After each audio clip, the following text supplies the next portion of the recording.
Hello to those of you joining us out on the internet. Nice of you to curl up around your computers and TV sets.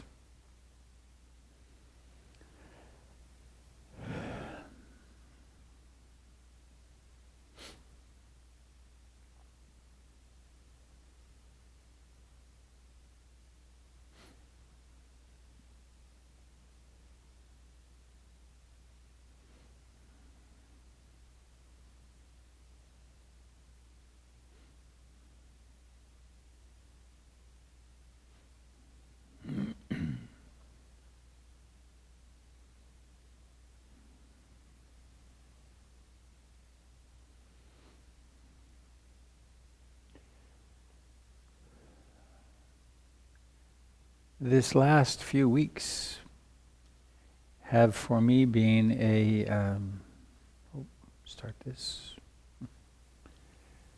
These last few weeks have been a time of making particular use of the Buddha's teachings and of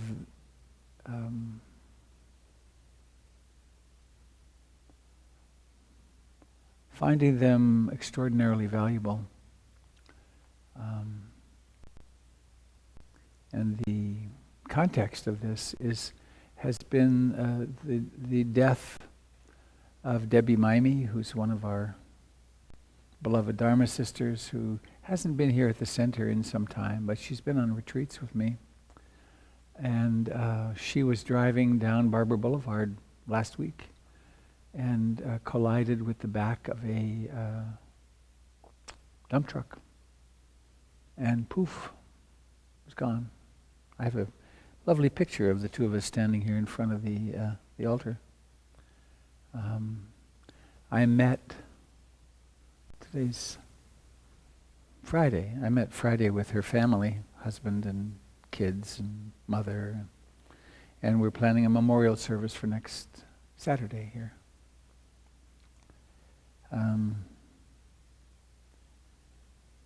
And it's one thing to say all things are impermanent. All relationships end in separation and death, which I've said hundreds of times, right? If it's a meeting with someone on a bus or a train or a plane and you chat each other up for half an hour or an hour, or it's a 60-year marriage, it always ends like this. All we get to do is have a dance with each other. If we buy a house and have kids and a mortgage, and it's always camping.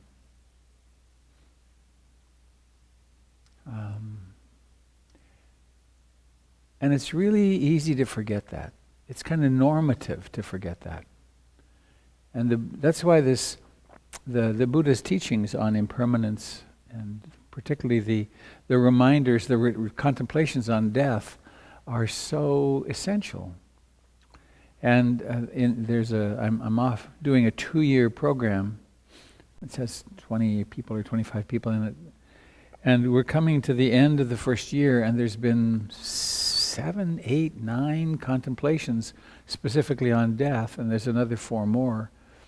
And participants are getting a little tired of it. It's like, geez, what's all this focusing? Let's get on to something more cheery.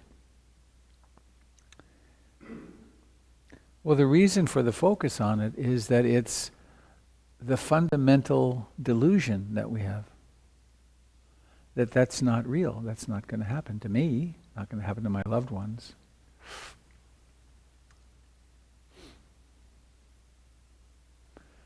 And I said to the newcomers today in our meeting prior to this one, an image or a reflection has been coming to my mind this last couple of weeks that has to do with the universe and our place in it. And it goes something like this. It's more of an intuition, but the words go like this. They say, the people who talk about such things, that the universe, our universe, this universe which is one of countless multiverses, they say, our Big Bang is one of hundreds of billions of Big Bangs. So our Big Bang was 14 point some billion years ago, whatever that means. And then the Earth coalesced about 4.3 billion years ago, or something like that. And then species came and species went. 99% of all species that ever walked the Earth are gone. And then our species emerged, Homo sapiens sapien, the ones who know of their existence. We've been around 1 million or so years. Civilization, as we call it, has been around about 5,000 years. And how long have I been here? It seems like such a long time, almost 66 years. And each of us has an experience of, I'm here, and there's a certain sense of, well, I've always been here. And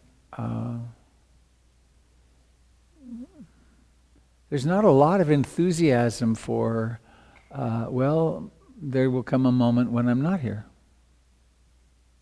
In fact, the mind doesn't even like to turn toward that. Hence the contemplations on death.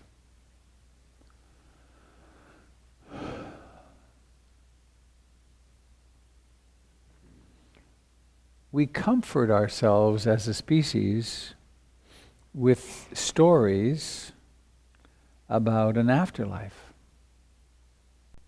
And every tradition, every collection of humans has its story of the afterlife. And it's really interesting to read 5 or 10 or 15 of them in an afternoon, read the synopsis, and then to read your own at the end and realize, oh my gosh, this is a story. And we then commonly take this story and believe in it with as much fervor as we can. In fact, sometimes we try to convert other people to our story, because if I can convert someone, then it must be true. And there often is, or maybe certainly has been the case for myself and most of the people I've ever gotten to know deeply, there's a certain fragility around the belief. Because if I have it as a belief, then doubt is possible. Right? It isn't a knowing. It isn't fundamental to my experience.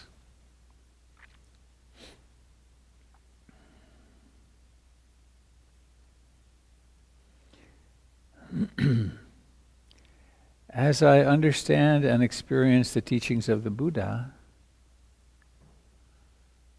his sole, no, maybe not, maybe it wasn't his sole intention, but a tremendous focus of his teachings was to have other beings have the experience that he had, so that we could all be Buddhas, so that we could all become free from fear and from suffering. Now, of course, what's happened since he was walking on the earth is that Buddhisms have developed, and the vast majority of Buddhists worship the Buddha. And they pray to the Buddha to protect their child or to have their side win. And also, Buddhism provides a social structure and moral and ethical behavior and the practice of generosity, such that when you visit Buddhist countries, they're really friendly. It's powerful. And it's a very tiny minority of beings who ever become interested in mystical practice, in inner practice, which has to do with becoming a Buddha, becoming really loving, becoming truly less and less attached to the separate form, which is time-bound. So there's a couple of poems I want to share with you.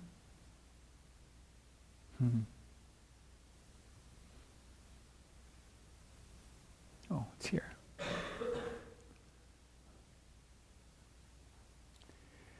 This is from Marcel Proust.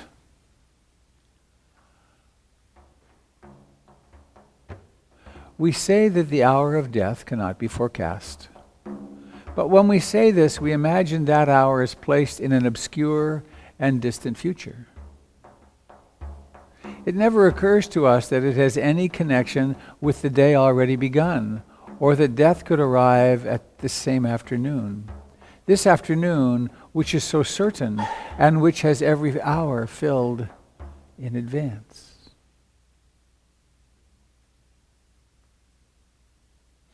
One of the things we talked about in the introductory session is we find it hard to make time to meditate for half an hour, or 10 minutes, or 1 minute. Isn't that interesting?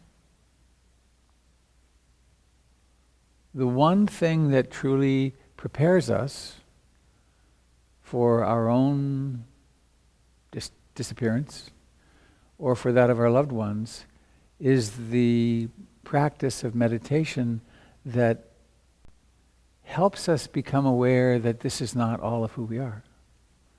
That we happen to be the universe. That, going back to that image. Oh, and there's another poem.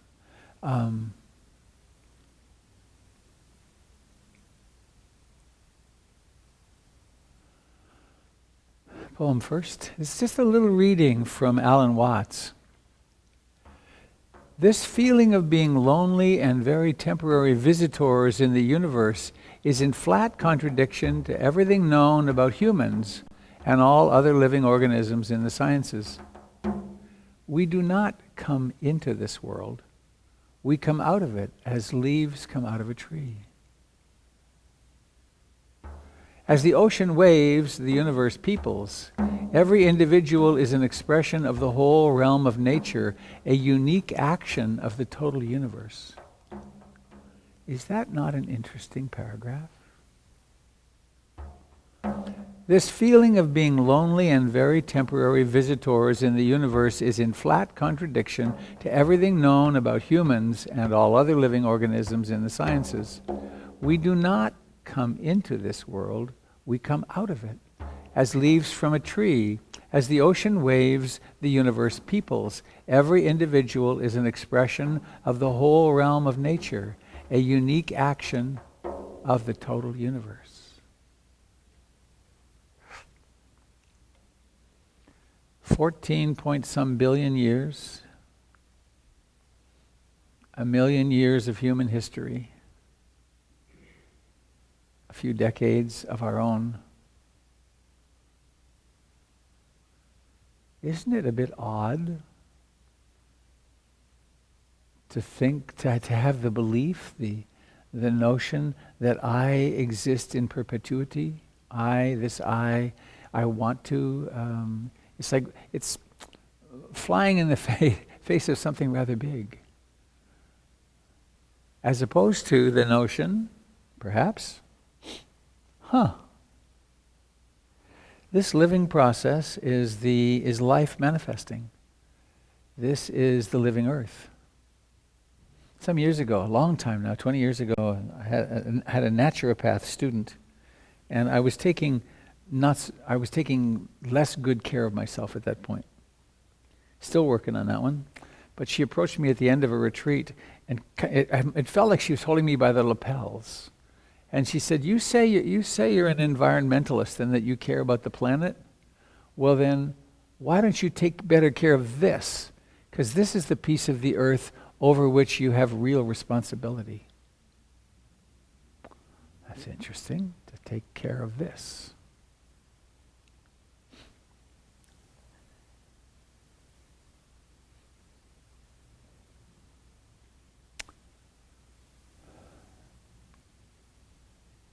So why is it that we are avoidant?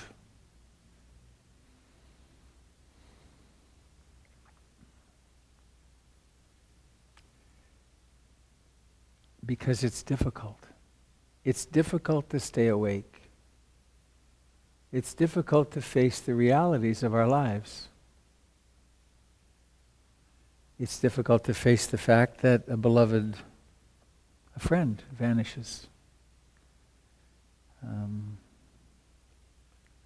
My life is such now that there's 2 or 3 people that I know rather closely who are approaching their own deaths, and I'm talking with their families about it. It's hard to face that.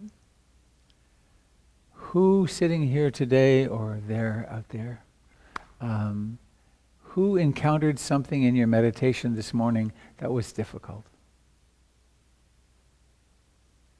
Yeah. Mostly we don't stay present for that. Mostly we distract. Mostly we avoid simply stopping and paying attention because we can stay distracted.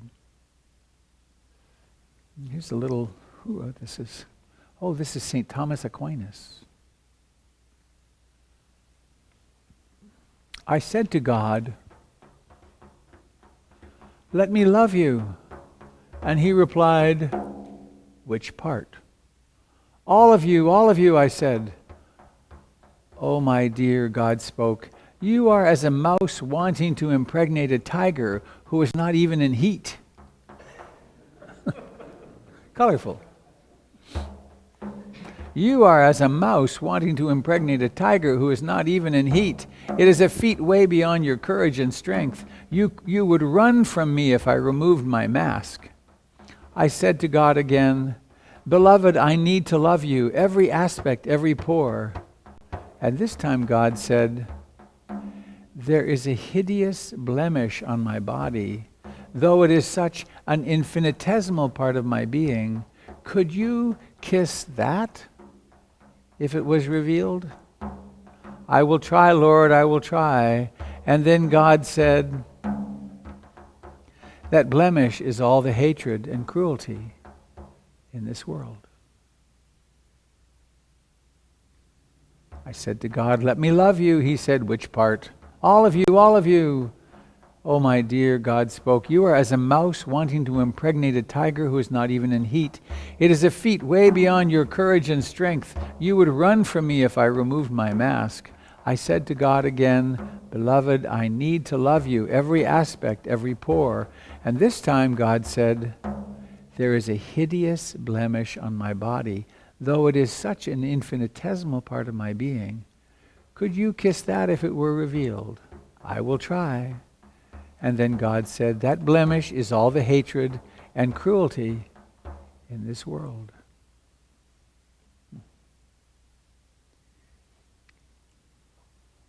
If we're going to be awake, we will see the cruelty in the world. We will see the tragic distribution of wealth and power. And that's out there. We will see the untimely departure of very beautiful people from our lives.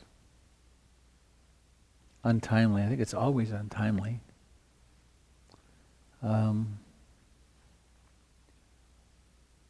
We will experience what the Buddha called the dukkha, that kind of, as Ruth Denison puts it, Dalink, there's always a leak in the canoe. That sense that there's something wrong. I had a remarkable day yesterday. We've bought my daughter, who's 27, a car. Surprised her.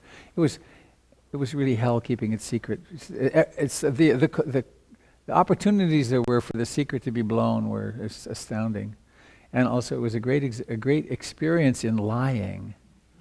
That the precept of, I undertake the rule of training to refrain from speech which causes harm, from untrue speech. Even a lie about something as, quote, benign as this, it turned into this giant snowball. And we had fun kind of confessing, well, when this person came to the door with the keys, that's what that was. But she had hardly noticed. She's going to graduate school, and she's so busy. But anyway, so there was this wonderful day, and then we had a party with her friends, and it was a great day. It was our second Thanksgiving. And I was aware of this, something wasn't, I wasn't quite doing it. And there was a moment, right, the moment of her going, "Oh, wow, That was great. That I get distracted completely. It's like, yes. But then later on, it's like, there's something not quite. That's dukkha. And that's not because I'm doing something wrong or because it's just that's the way it is. There's always a little something. Oh, I'm hungry. Oh, I ate too much.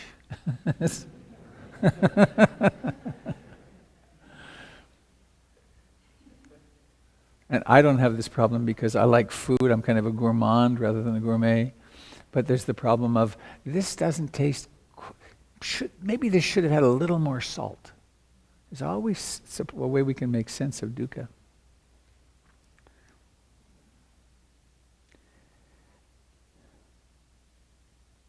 So as soon as we stop and we pay attention, we run into this dissatisfaction.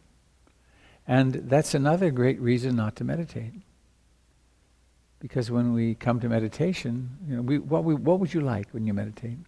I'd like a large helping of bliss, tranquility, ease, spaciousness. In fact, there have been moments in the meditation in this lifetime that have been so delicious, heart open.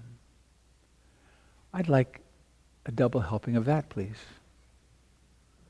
And sometimes what I get is, I get this moment. Tired, a little anxious.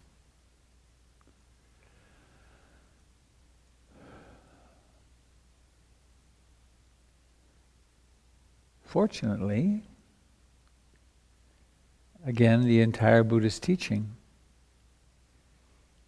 with its invitation to stop and bear with, to stop and face the fact of dissatisfaction, to stop and face the fact of impermanence, to really look it in the eye. The intention of that is to validate for ourselves, it really is true. Everything is in constant flux. Everything. Constant, every second. So what if we could really accept that, really, fundamentally? And what if we could get quiet enough in meditation to see that happening before our very deepest intuitive eye, and that we could then adapt to it or accept it, such that when things fall apart, to quote a marvelous book, that when things fall apart, we don't have such a sense of, it shouldn't be like this. But we have the sense of, it is like this, and doesn't it hurt? So that we can actually grieve our griefs fully, with full-heartedness. And to be present with them, and in that grieving them fully from the depths of our being, then also to be hurting without getting blown out of the water, which is, as I make sense of it, the practice of loving. How to be present with each other through the incredible kaleidoscopic roller coaster of this living process. One more poem, I think.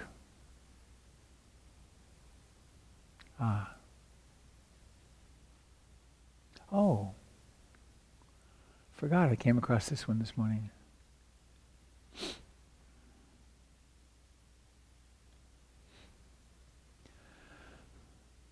A long time ago, when I was on my way to a retreat in California, I was hitchhiking down the West Coast. And I stopped in San Francisco. It was in the 70s, mid-70s. And the Hare Krishnas were really big then. And I stopped there. In Golden Gate Park, they were having this big festival and feast. And so I stopped and I danced with them and chanted Hare Krishna. And one of the Hare Krishnas asked me, "Where are you going?" I said, "I'm going to a Buddhist meditation center in Santa Cruz." And he said, "Oh man, those Buddhists, they talk about death all the time. It's such a downer. Why not stay with us and chant Hare Krishna?" Not to say that there aren't some members of the Hare Krishnas who go very deep. But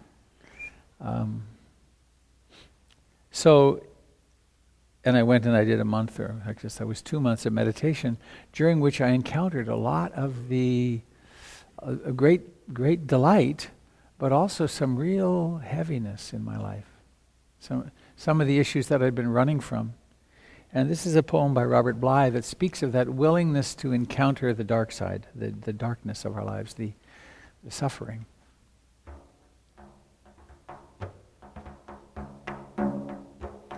Sometimes old farm buildings built to store oats or wheat become especially beautiful when all the grain is gone and the wind has swept the rough floor clean. Standing on the floor, we see around us coming in through cracks between shrunken wallboards, bands or strips of sunlight. But how many birds have died trapped in closed-in granaries? The trapped bird, seeing the light coming through the walls, flutters up the walls again and again. The way out is down where the rats enter and leave, but the rat's hole is near to the floor. Writers, be careful not to promise the anxious and panicky blackbirds a way out. I say to the reader, beware. Readers who love poems of light may sit hunched in the corner with nothing in their gizzards for 4 days, light failing, the eyes glazed. They may end as a mound of feathers and a skull on the open boardwood floor. An invitation to look into what's really happening, and to look at our lives, look at the reality of our lives.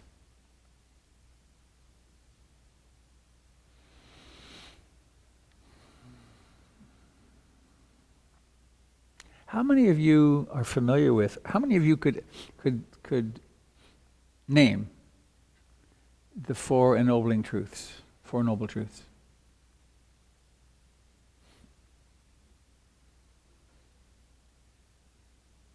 All right. It's funny, I've been talking about these things for so many years. I think, oh man, everybody must know about that by now, but that's not true. All right. I've laid out the problem, right? We get born, we go through somebody training, and somebody training results in us feeling a self, and then the self is afraid because the clock is ticking. It keeps getting older and less springy. So what shall I do about it? Well, I could go to philosophy, or I could go to religion, or I could really take seriously the Buddha's teachings of the Four Noble Truths, which are the path. So it goes like this. The first ennobling truth. Ennobling because if we practice it, if we attend carefully to it, if we learn the truth of it, we become noble, we become loving, generous, kind, through freedom. The Buddha said the taste of this practice in the beginning is the taste of freedom. The taste of this practice in the middle is the taste of freedom. The taste of this practice at the end is the taste of freedom. The first time the mind awakens to the wandering mind is the taste of freedom. There's a moment of realizing, oh, I'm not the wandering mind. So the first ennobling truth is there is dukkha. There is this sense of dissatisfaction. There's the big dukkha of a death. There's the little dukkha of the pie being two some way or another. And there's birth, sickness, old age, decay, death. Having experiences you don't want to have, not having experiences you do want to have, being with people you don't want to be with, or not being with the person you want to be with. There's our lives, all day long. Mostly, we avoid that truth. We think that if only I had more of this, or I had more of that, or less of this, or if the government were different, or if wherever we focus on it, that something needs to be different, and then I won't have this. And then we discover that, well, I do have this. So the Buddha's recommendation was, learn about this intellectually. It's like, get some sense of it. Is this true? Then Practice it a little bit.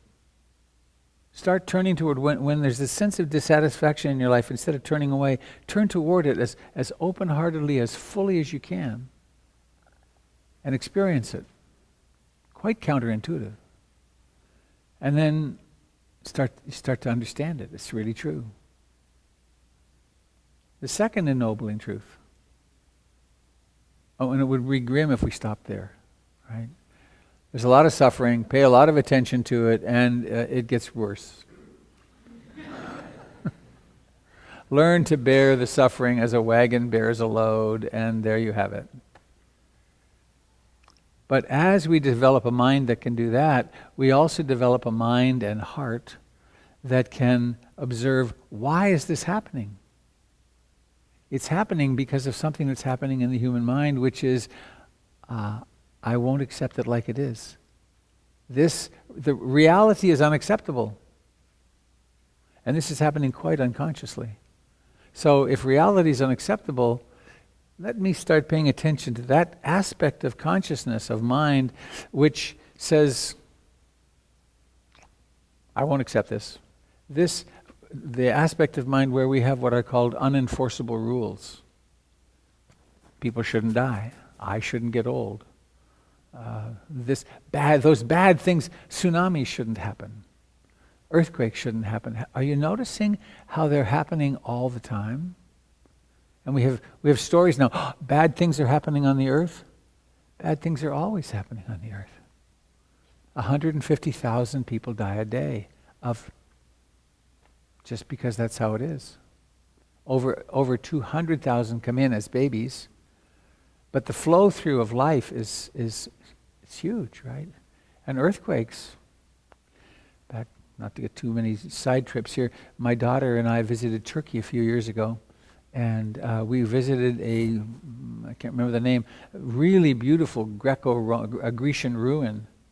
They stopped living there in 300 because of earthquakes.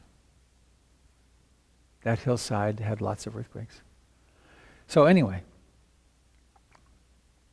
what if we were to say, okay, I'm suffering, why? What if it's not because there's something wrong with the world, but because there's something wrong with my attitude to it? And the attitude that's wrong is, I won't accept it like it is. Things should be permanent. There should be an enduring sense of satisfaction.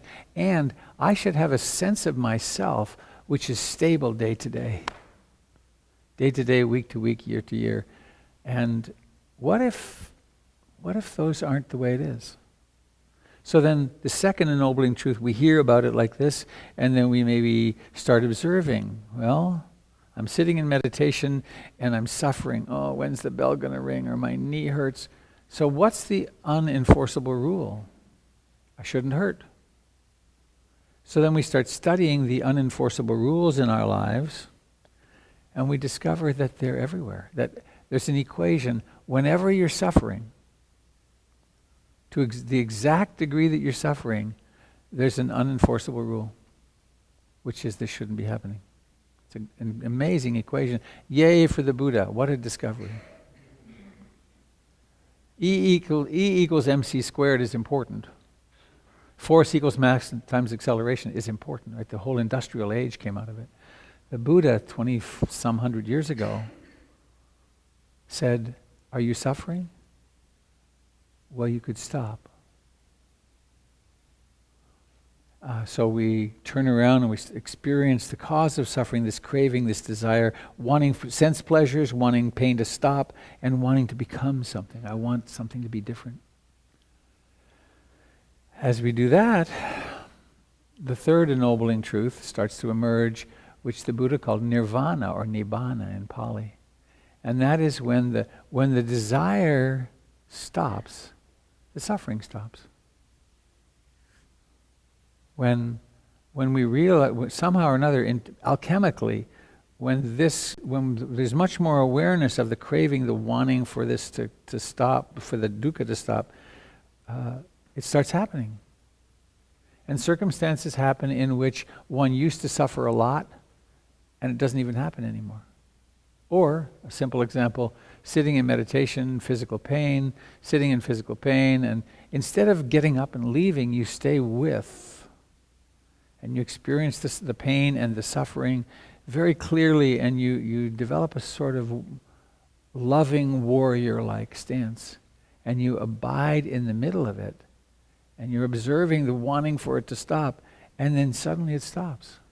The pain stays the same signal is getting to the brain, but something about the interpretation of it changes radically, and the very same signal, the pain becomes pain, and the suffering's gone. Doesn't mean you're not human anymore. It just means you're not a human with an added layer of, this is not okay. So that's the first ennobling truth is dukkha, or suffering, difficulty. The second is that there's a cause. The third is that there is relief. The acceptance is relief. And the fourth is the Eightfold Path, which is a very beautiful articulation of how to do it.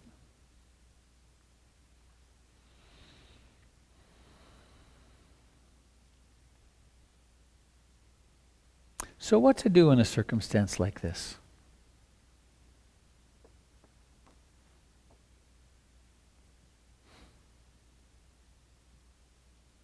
We could say, well, thank you. That's nice, very nice. Done with that. Or we could, well, there's lots of things we could do. We could say, this person has taken a transfer to a higher level. And I'm not going to feel, in fact, I'm going to feel really happy because this person has taken a transfer to a higher level and then is no longer. Would that satisfy me? Mm-mm. I was thinking of the Hare Krishnas again. Decades ago, I went to New Vrindavan in India, happened to be there, when a young couple had their 3-year-old son die from eating an overdose, a serious overdose of quinine pills. It used to be that quinine pills worked for malaria. It stopped working, but this child ate a whole bottle of them and then died. And they were chanting joyously and singing happily because their son had gone to be with Krishna. Their faces looked contorted in pain, but they were doing their very best not to turn toward the fact that their hearts were broken. Because the way out, the way through, the way into and transformationally through grief is to feel what we're feeling. It's to be fully alive. It's to not turn away from anything. And that's a tall order, to not turn away from anything. But we start small.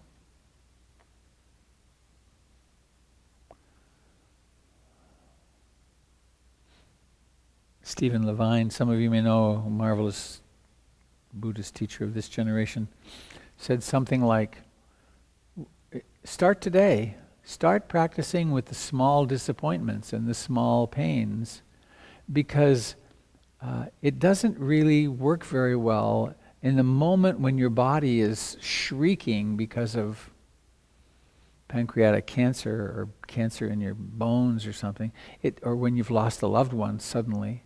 It's kind of like learning to meditate with Jimi Hendrix playing in super loud loudspeakers by each ear. Why not start when the noise is rather small? Why not start with that tooth that's slightly aching, or that disappointment about the way you're being treated at work, or the fact that your child isn't doing something, or why not start and on a regular basis. It's kind of like just a funny image.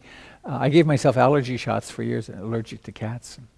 So why not start small, and you start with a little dose and you have the shot and it puffs up a little bit, and over time you build up your capacity to not react to that antigen.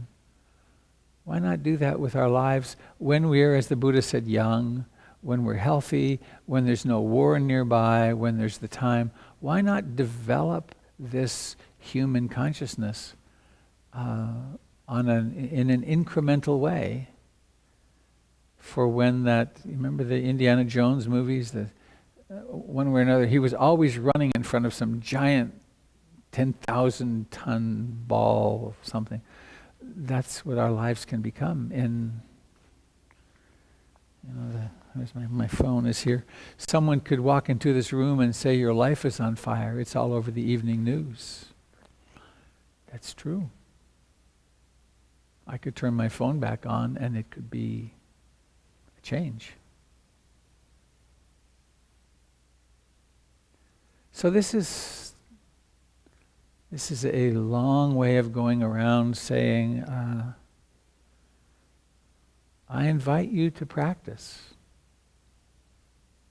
Come here regularly. Make an agreement that you'll come routinely on Sundays or the other different times of the week. Make a spot at home. Make it pretty. Keep it clean. Put a flower on it. Buy a gong. I mean, this is so conducive to sitting. Get a good Dharma book. I'm particularly enamored right now of Jack Kornfield's The Wise Heart. Take the next year to read it. Don't read it as if it was a spy novel. Read 2 pages and then contemplate it and carry that with you through the day. And take a year. Sit regularly. Get a buddy. Get one person that you call regularly and talk about the Dharma. Keep a journal. Come and see me. You can see Kate to see me for half an hour. Come to the classes that happen here. Practice mindfulness in daily life. If you look carefully, see them for sure. One day I went around the center and put little shiny stars. You may have noticed them. They're like, there's a couple between here and the living room. There's some in the restrooms. There's one on that door, actually. I see it now. Of course, they become invisible after a while. You get used to them. But stick one on your mirror in your bathroom and brush your teeth mindfully until the star becomes invisible. And then